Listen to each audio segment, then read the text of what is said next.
Thank you, Amy. I love the way you lead songs.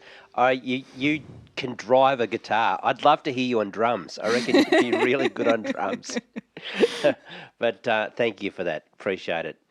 2 weeks ago, we were looking at a thing called backpacks and boulders, and it was a word picture, and it was something that Paul wrote about in Galatians. And what he was talking about was the things that come into our life, the boulders that crush us, that we're meant to actually carry those for each other. And he says these words: carry each other's burdens, which is the boulders. But then he says each one should carry his own load, which is a backpack. It's always light. It's not a heavy thing. It's just what we carry for a day. And Paul's describing something that is a boundary between these two things. And if we can get this right, it helps us with our relationships with each other. Now, the question is, what's in our backpacks? And this morning, I need Amy to help me just to show us what's in our backpacks, because each one of us have 4 tanks in our backpacks, and I've got them down here. So, Amy, if you could fill up these 4 tanks, and I'm going to come back to these in a few minutes and talk to them about a bit more, but I've got some lovely colours for you to look at. So just fill them up. Yep, whichever ones you like. I'd just like to acknowledge that he's making me fill them up with food colouring so that he doesn't spill it on the carpet. Yeah, because this will dye the carpet forever. And so just fill them up right to the top. I hope they'll get there. But each one of these is different. In the tanks that we have in our life are completely different. In fact, what happens though in each one of these tanks affects the other tanks. And the quality of our life is completely dependent upon what is going on in these tanks. And each one of these tanks represents a different type of energy. Now, the Bible doesn't say much about time management, but it says a real lot about energy management.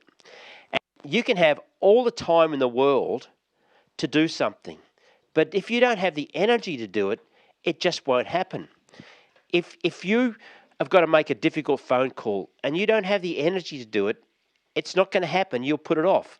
If there's a messy storeroom in your house and you don't have the energy to sort it out, you just close the door and walk away.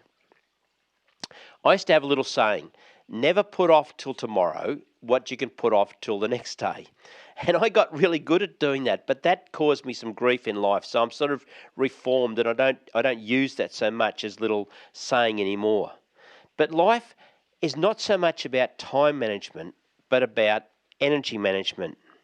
And I want to read you something this morning, and it should be shocking when you hear this. It should be unexpected, and unfortunately, some of you have already heard what I'm going to read out.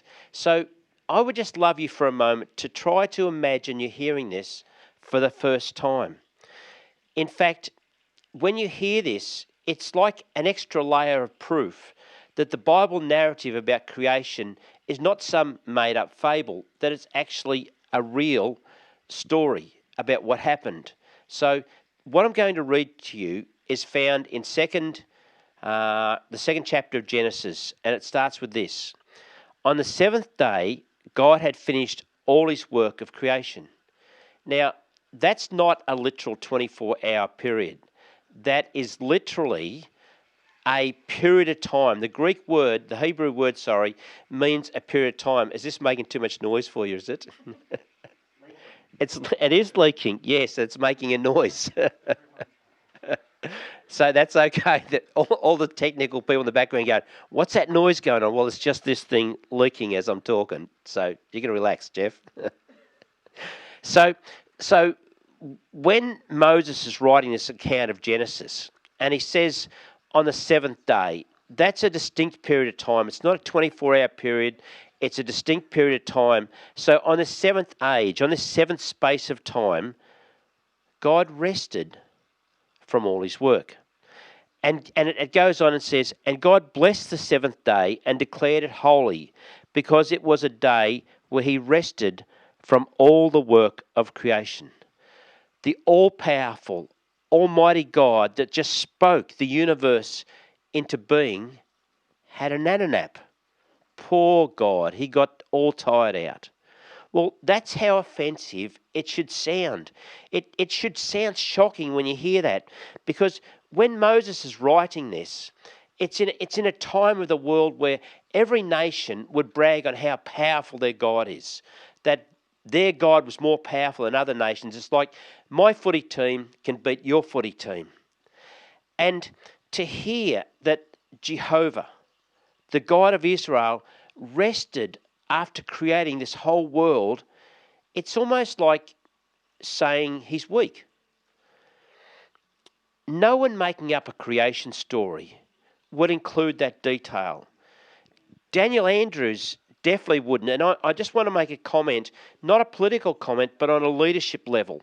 Like Daniel Andrews has been doing press conferences daily for, 55, 60 days straight. And I know that he thinks that that's strong leadership. But surely having a rest, having a break, surely that the quality of our governance of our state of Victoria is about the decisions that our leaders make, not the press conferences they do. And so I would say that is not actually wise to just continually day after day. And God doesn't model that. And when Moses gives us this account of creation, he gets this directly from God. And this concept of rest, it's then passed on to the people that Moses is leading. And it's not an act of weakness, it's actually an act of wisdom, of really true understanding of how we work and what works best for us. And when Moses came down from the mountain, he's got these big 10 commandments he's carrying with him, right? And when he introduces the concept of do not murder, he uses 4 words. He says, do not steal. It's just a couple of words, but this concept of rest, Moses uses 96 words. I know, I counted them, right? But 96 words to try and convince us of the purpose of rest, the place of rest, the value of rest. And it's interesting that the first 3 commandments are all about how we treat God. The last 6 are how we treat each other. But there's just this one commandment that's about how we treat ourselves, how we look after ourselves, and it's all to do with rest. And what's interesting, God gave this commandment to people who were on a camping holiday.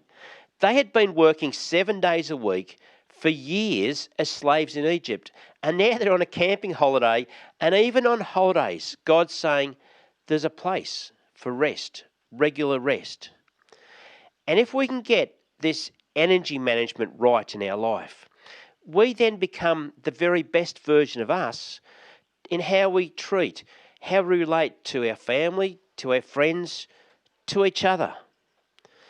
The concept of energy management is dependent upon how we relate to God first.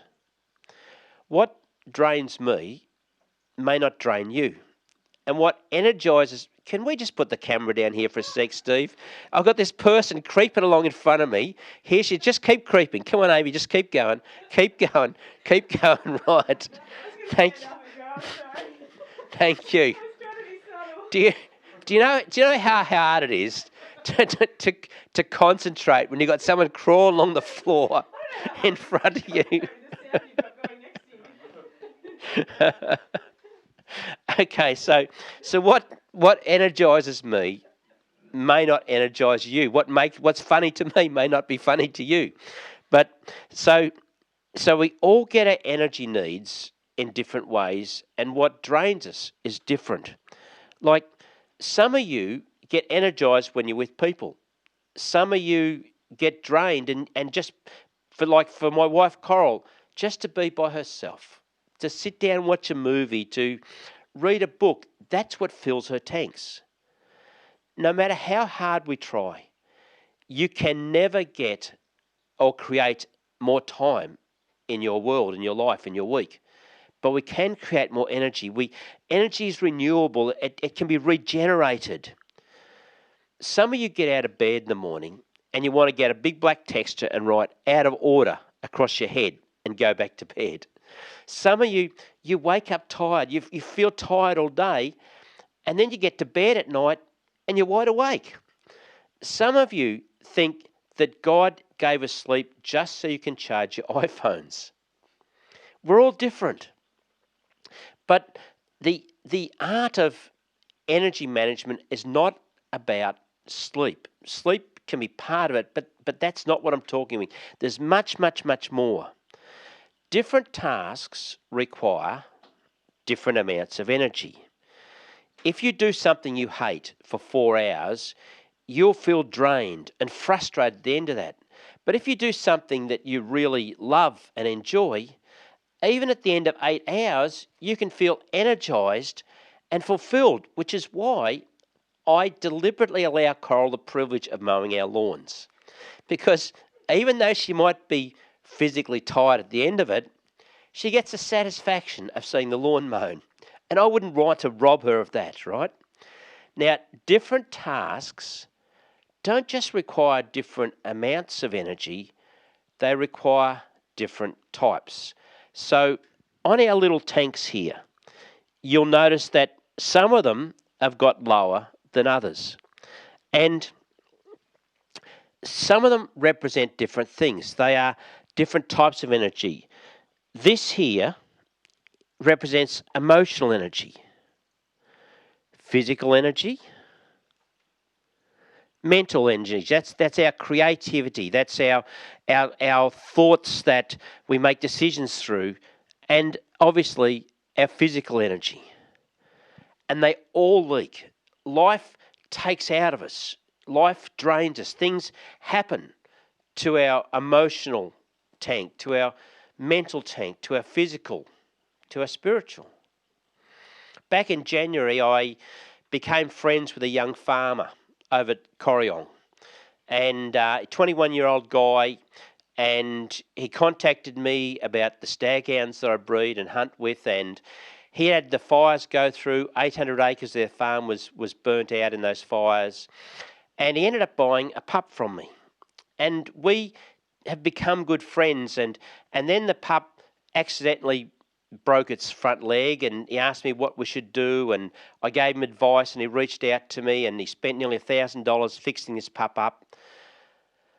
About a month ago, his brother contacted me late at night to tell me tragically that Sam had taken his life. 21-year-old guy took his life, and he left a note asking for this pup for me to take the dog back, which I'm going to pick the dog up when I can and look after that dog and cherish it. But when I was watching Sam's funeral, the live streaming of his funeral, it really got me how that when these tanks, if they get really empty, emotionally and mentally, I think 3 of the 4 tanks were empty for Sam. And Sam, I don't believe, wanted to die. He just wanted the pain to stop, because when those tanks are empty, it creates such a pain in our life.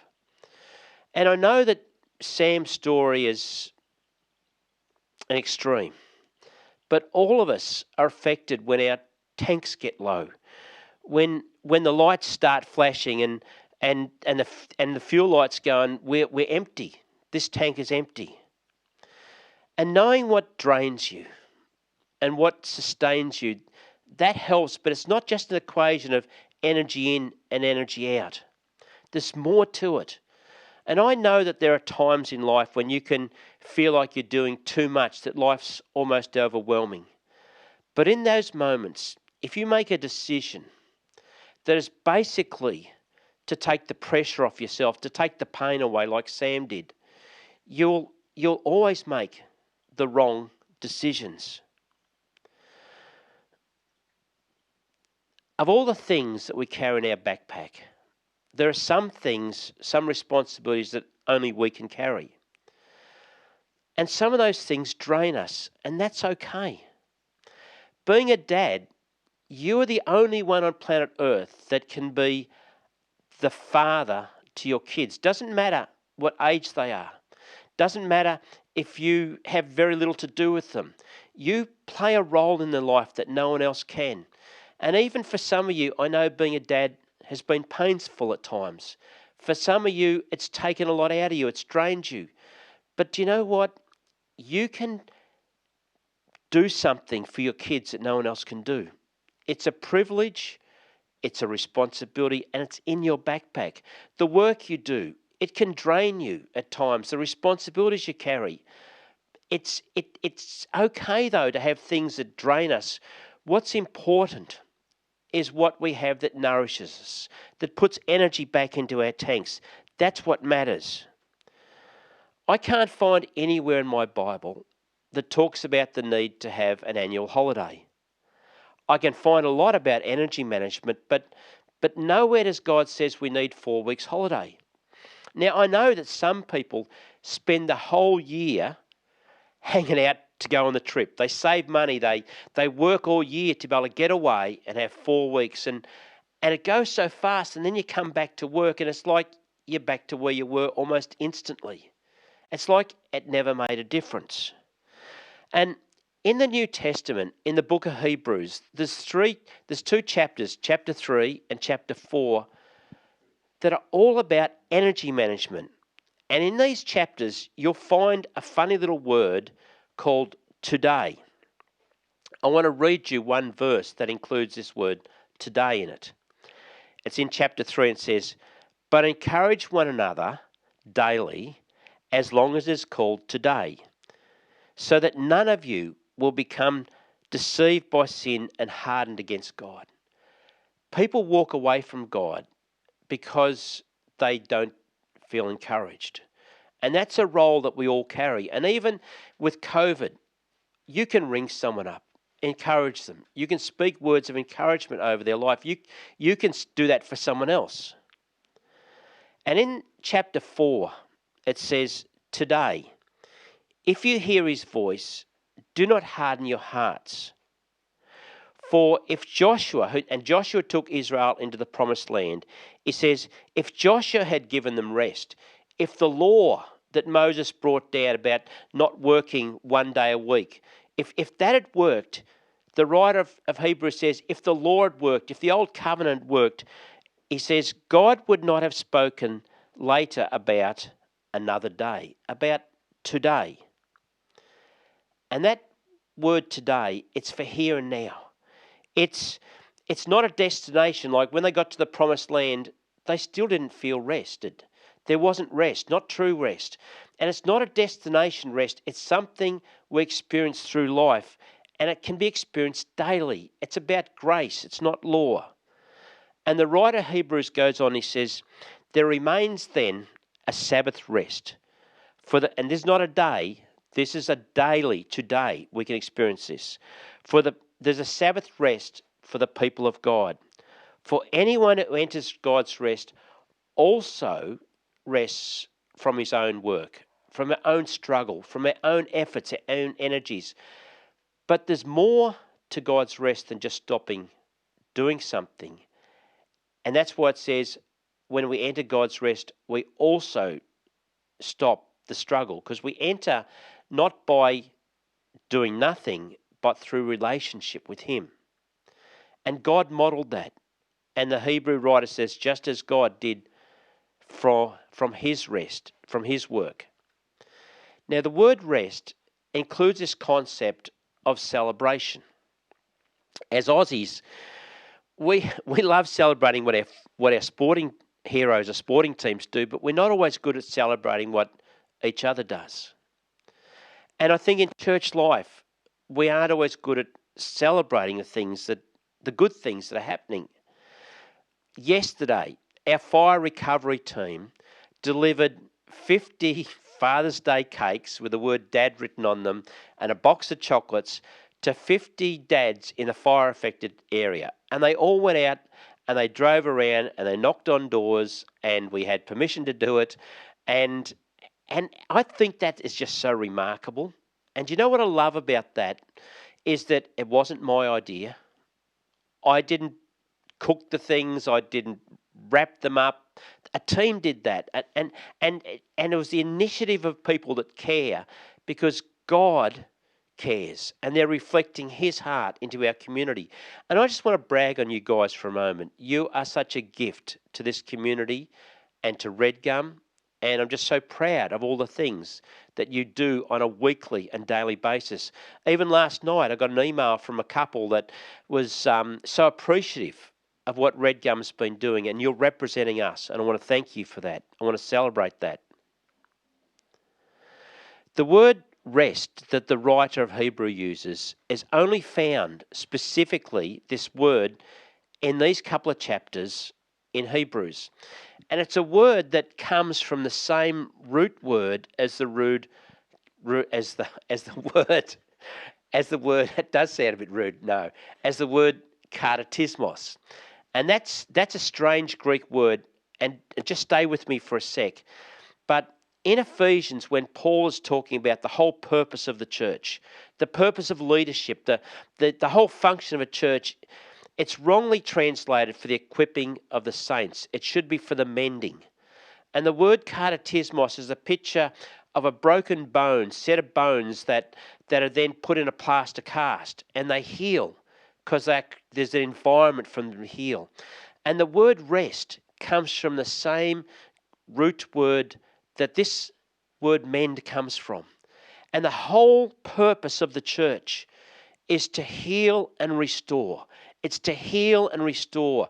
And it's for today. It's not a destination one day when we die, we get to heaven, it's all good. No, it's for now. Jesus said this, "Come to me, all you who are weary and burdened." That's the word baros. That's the weight. That's the heaviness. That's the unexpected stuff. It's the fires that come. It's the broken relationship that destroys you. He says, "Come to me." The responsibilities that's too much. Come to me, and I will give you rest. Take my yoke upon you and learn from me, for I am gentle in heart. You'll find rest for your souls. For my yoke is easy, my burden, my backpack, it's light. It's just what you carry for one day. It's not rest from work. It's rest in work. If your emotional tank is empty, physically sleeping, you may want to do that, but it doesn't help. You have to find something that fills the emotional tank. If you're fortunate, some of you can even find things that will fill all four tanks at the same time. When I go deer hunting, that fills all four tanks, especially if I do it with my brother Jeff, because it fills my emotional tank hanging out with Jeff. It fills my mental tank when you try to outsmart a deer, when you try to understand all the signs and read what's going on, and you have to use your brains. And physically, climbing mountains it's good for me. It keeps me in this perfect physique that you're all jealous of, I know, right?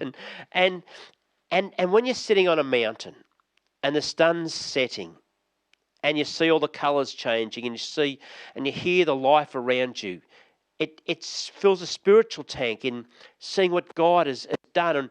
And when I go out spotlighting it, that fills emotional tanks. It's part of the journey of life, and it's so important to do these things that fill our tanks. But ultimately, what really we all need is something that only God can give, and it's entering His rest. It's, for some of you, you'll find energy by listening to a worship song, by listening to the songs that we do here on a Sunday, to that where you enter His rest can come through praise and worship. It can come through talking to God, listening to Him. It can be actually reading His Word. And in Hebrews 4, as soon as it's talking about entering God's rest, it goes straight on to how God's Word is this live and living thing. And Josh, I know that that's something that you've entered into, that God's starting to become real to you as you read His Word. And it's so live and active that it can even show us our thoughts and our heart attitudes.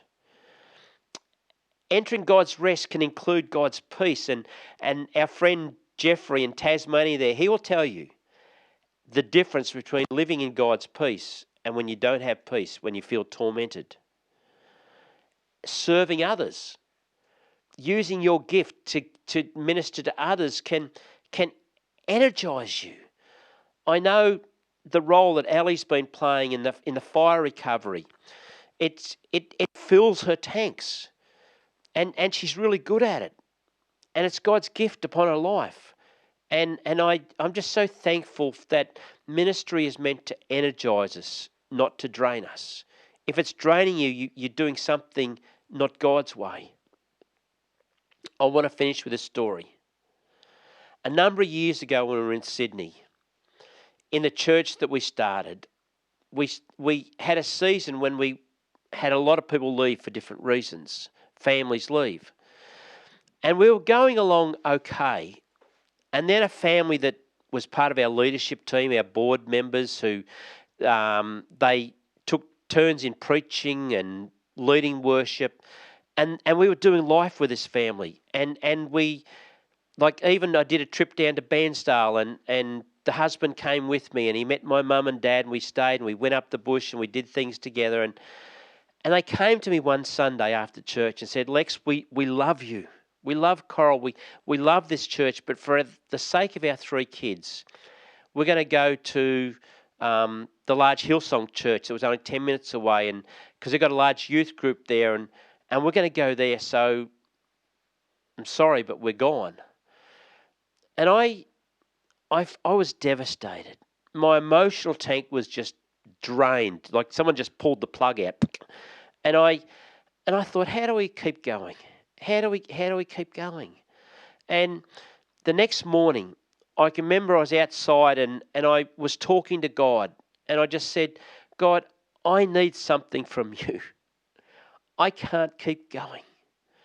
And I went inside, and there was a Bible sitting on the coffee table in the lounge room, and it was a new Bible. I'd never seen it before. Coral had brought it home from Anglicare. She worked, someone had donated this thing, and it was called the Big Rescue Bible or something. And I just opened it up, and the first words that I read were in Isaiah, and it said, open your eyes, look around, the crowds are coming.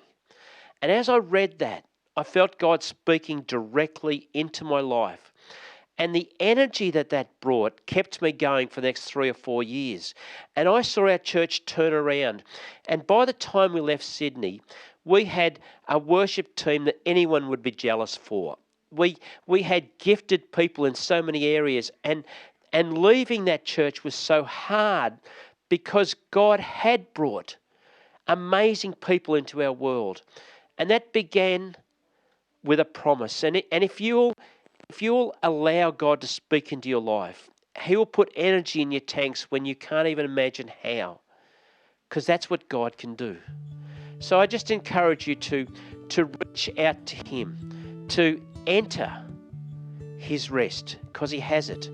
He can fill tanks that nothing else on this earth can fill. Thank you, Amy.